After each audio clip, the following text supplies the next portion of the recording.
किया। जलालुद्दीन उर्फ छांगुर बाबा नेपाल के रास्ते विदेश फंडिंग हासिल कर हिंदुओं का धर्म परिवर्तन कराने की साजिश रच रहा था। जांच में सामने आया है कि racket Nepal, Pakistan, Dubai, Saudi Arab और तुर्की से मिली भारी भरकम विदेशी फंडिंग के जरिए धर्म परिवर्तन कराया जा रहा था।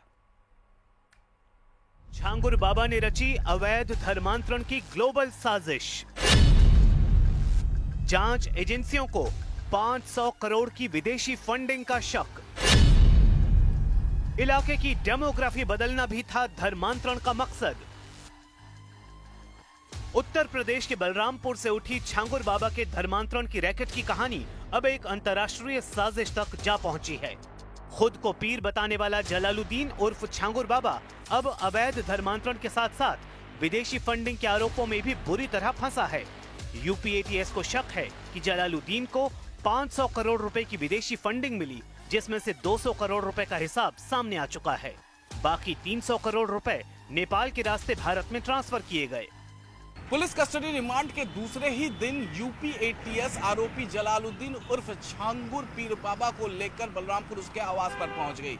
एटीएस के सामने इस वक्त सबसे बड़ी चुनौती है कि मनी ट्रेल का पता लगाना, क्योंकि आरोपी जलालुद्दीन के अकाउंट में गल्फ कंट्री से जो पैसे आए वो दूसरे ही दिन वो निकल गए अकाउंट से। यानी अगर एक दिन में 10 या 12 लाख रुपए आए तो उसके दूसरे दिन ही 10,000 रुपये ही अकाउंट में कुल बचे, बाकी सारे पैसे विड्रॉ कर लिए गए। आखिरकार आरोपी जलालुद्दीन ने उन पैसों को लेकर किसको दिया और वो किस इस्तेमाल में लगाए गए। फंडिंग के लिए नेपाल के काठमांडू, नवलपरासी, रूपंदेही और बांके जिलों में 100 से अधिक बैंक अकाउंट खुलवाए गए। इन खातों में पाकिस्तान, दुबई, तुर्की और सऊदी अरब से पैसा भेजा गया। एजेंट्स ने 4 से 5% कमीशन पर कैश निकालकर पैसा भारत पहुंचाया। पैसा कैश डिपॉजिट मशीनों के जरिए छांगुर बाबा तक भेजा गया। इसके अतिरिक्त उसके सऊदी अरब के शारजाह, यूएई, दुबई के मशरेक शहर में खोले गए बैंक खातों का रिकॉर्ड जांच एजेंसियों को अभी तक नहीं मिला है। लिहाजा एटीएस पुलिस रिमांड के दौरान इनके डिटेल्स निकलवाने की कोशिश करेगी। जो फाइनेंशियल ट्रांजैक्शंस हुए हैं, खास करके जो फॉरेन कंट्री से इनके 40 अकाउंट जिसके माध्यम से ये गैंग ऑपरेट कर रहा था उसमें आए हैं, वो अकाट साक्ष्य है और इन साक्ष्यों का इस्तेमाल इस गैंग के विरुद्ध कोर्ट में किया जाए। छांगुर बाबा के करीबियों पर भी कसा शिकंजा। जांच एजेंसियों ने छांगुर बाबा और उसके सहयोगियों के बैंक खातों की भी गहराई से जांच शुरू की है। जलालुद्दीन उर्फ छांगुर बाबा के अब तक 6 स्थानीय बैंक खाते भी मिले हैं, जिनमें से एसबीआई के एक खाते में 6 लाख रुपए विदेश से जमा हुए हैं। छांगुर बाबा के करीबी जमालुद्दीन उर्फ नवीन रोहरा के 6 बैंक खातों में 34 करोड़ 22 लाख रुपए और नीतू उर्फ नसरीन के 8 खातों में 13 करोड़ 90 लाख रुपए जमा हुए, जिन्हें एटीएस संदिग्ध मान रही है। जांच एजेंसी की रणनीति साफ है। आरोपी जलालुद्दीन उर्फ छांगुर पीर बाबा को जांच एजेंसी ने बलरामपुर के उसी हवेली में जांच करने के लिए ले गई, जिस हवेली को मुख्यमंत्री योगी आदित्यनाथ के बुलडोजर ने धराशायी कर दिया था, यानी जमींदोज कर दिया था, जिससे आरोपी जलालुद्दीन अपने हवेली को मिट्टी में मिला हुआ देखकर पस्त हो जाए और वो ये समझ जाए कि उसका बचना मुश्किल ही नहीं नामुमकिन है। धर्मांतरण की आड़ में डेमोग्राफी बदलने की थी साजिश।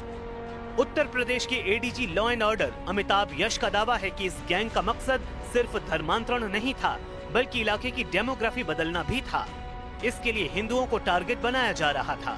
नेपाल बॉर्डर के करीब होने की वजह से शक है कि ये नेटवर्क अंतर्राष्ट्रीय स्तर पर फैला हुआ था। आरोपियों ने धर्मांतरण के लिए जाति आधारित रेट कार्ड बनाए थे, जैसे कि सवर्ण हिंदुओं के धर्मांतरण के लिए 15 लाख रुपए तय किए गए थे।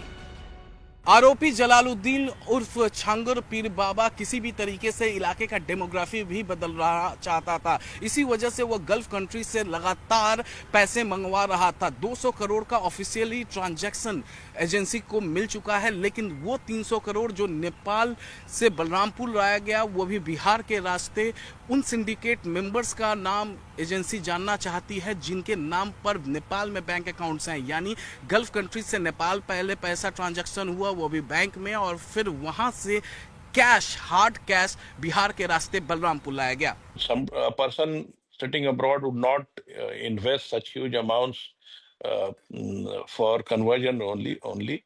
That area is not very far from the Nepal border, and we have learned from other sources that there have been attempts to change the demography of that area. ED भी कसेगी छांगुर बाबा पर शिकंजा। एनफोर्समेंट डायरेक्टोरेट ने भी छांगुर बाबा और नीतू उर्फ नसरीन की custody लेने की तैयारी शुरू कर दी है। सूत्रों के मुताबिक ईडी ने बाबा के इनकम टैक्स डिपार्टमेंट से उसके 10 साल के टैक्स रिटर्न और 40 संस्थाओं के बैंक खातों की डिटेल्स मांगी है। इसके अलावा छांगुर बाबा की प्रॉपर्टी की डिटेल्स मिलने पर उसकी प्रॉपर्टी भी अटैच की जाएगी। देखिए, उत्तर प्रदेश के शामली में भगवा चोला पहनकर भीख मांगने वाले एक शख्स को पकड़ा गया है।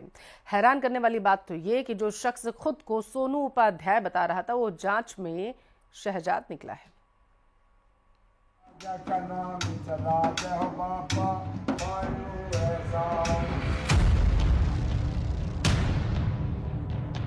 उत्तर प्रदेश के शामली से हैरान करने वाला मामला सामने आया है, जहां एक मुस्लिम युवक भगवा चोला पहनकर हिंदू कॉलोनियों में भीख मांगता पकड़ा गया। युवक का नाम शहजाद है, जो सोनू उपाध्याय बनकर खुद को हिंदू बता रहा था। कॉलोनी वासियों को शक हुआ तो उसकी जांच की गई और राशन कार्ड से उसकी असली पहचान सामने आ गई, जिसके बाद लोगों ने उसे पुलिस के हवाले कर दिया। मुस्लिम बताया जा रहा है, तो मुस्लिम हो या नहीं हो? मुस्लिम जोगी, मुस्लिम जोगी। और तुम तो हिंदू बता रहे थे अभी। नहीं, उपाध्याय बताया था। तो हिंदू जोगी हो या मुसलमान जोगी, ये बताइए। मुसलमान जोगी। इस मामले को लेकर संत यशवीर महाराज ने कहा कि यह सिर्फ भीख नहीं, बल्कि सनातन धर्म के खिलाफ एक साजिश है। कुछ मुसलमान साधुओं के वेशभूषा भगवा रंग के कपड़े पहन करके हिंदुओं में मांगने का कार्य कर रहे हैं, और दिन में वे रेकी करते हैं और रात्रि में घटनाएं करते हैं। और जब उसका नाम पूछा गया तो अपना नाम हिंदू बता रहा है, परिवार का परिवार मांग रहा है, और सभी अपने को हिंदू बता रहे हैं।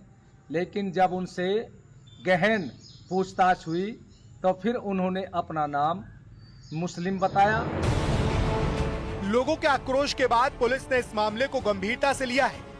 एएसपी ने मामले की जांच और कठोर कार्रवाई के निर्देश दिए हैं। सोशल मीडिया के माध्यम से और आप लोगों के माध्यम से जानकारी प्राप्त हुई थी, कुछ लोग भेष बदलकर और या शायद धर्म बदलकर भीख मांगने का काम कर रहे हैं। इसमें थाना चिंझाना के पूरे तथ्यों से जांच करने के लिए बताया गया है। थाना चिंझाना द्वारा इसमें जांच की जा रही है। जो भी अविधिक तथ्य प्रकाश में आते हैं, अगली वैधानिक कार्रवाई कराई जाएगी। फिलहाल हिंदू बनकर भीख मांगने वाला आरोपी शहजाद पुलिस की गिरफ्त में है। आरोपी से पूछताछ की जा रही है। हालांकि इस मामले को लेकर लोगों में गुस्सा साफ देखने को मिल रहा है।